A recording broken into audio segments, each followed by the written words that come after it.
Hi, வெண்டைக்காய் குழம்பு பண்ணலாமா? அதுக்கு தேவையான பொருட்கள்னு பார்க்கலாம். வெண்டைக்காய், பச்சை மிளகு, அப்புறம் வெளுத்துள்ளி, பச்சை மிளகாய், தக்காளி அரைச்ச விழுது, சின்ன வெங்காயம், மஞ்சள்தூள், மிளகாய்த்தூள், கறிவேப்பிலை, காயம், புளி கரைச்சது, அப்புறம் தாளிக்கிறதுக்கு கடுகு, ஜீரகம், வெங்காயம். வேண்டாம். ஒரு பாத்திரத்தில் எண்ணெய் ஊற்றி முதல்ல வெண்டைக்காயை நல்லா வதக்கணும். வெண்டைக்காய் நல்லா கொஞ்சம் நல்லா வதங்கி வந்ததுக்கப்புறமா நம்ம வெண்டைக்காயை எடுத்துட்டு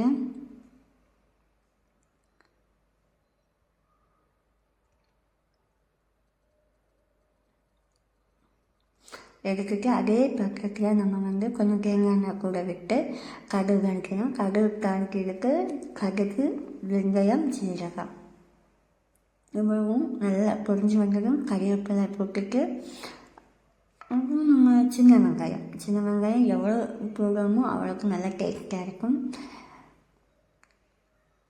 கொஞ்சம் அதிகமாகவே போடலாம். போட்டு சின்ன வெங்காயம் போட்டு நல்லா வதக்கணும். சின்ன வெங்காயம் கூடவே அந்த பச்சை மிளகாயும் வெளுத்துள்ளியும் போடணும். போட்டு நல்லா வதக்கணும்.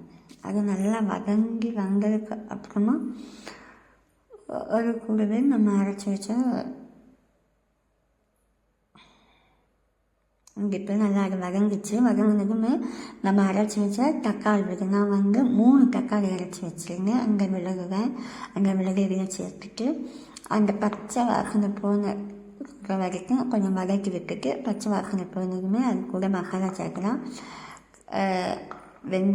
மிளகாய்த்தூள், மஞ்சள்தூள், காயம் போட்டு நல்லா வதக்கணும்.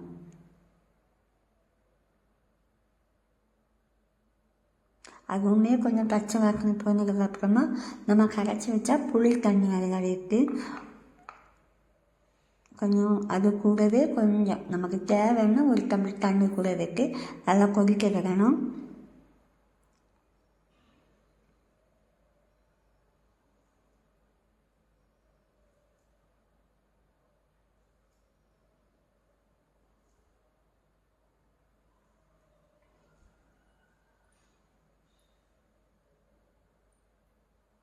நல்லா அந்த வதக்கமாக அது நல்லா கொஞ்சம் அந்த நம்ம போட்ட எண்ணெய் கொஞ்சம் நல்லா பிரிஞ்சு வர வரைக்கும் வதக்குனா இன்னும் நல்லா இருக்கும்.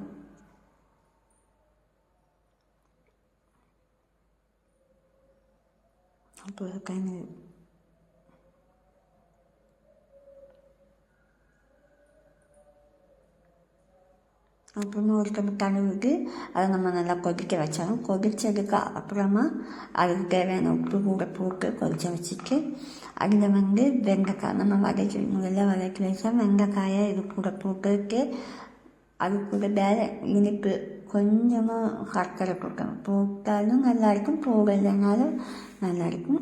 அவங்க விருப்பம். தாப்பிச்சு எடுத்தோம்.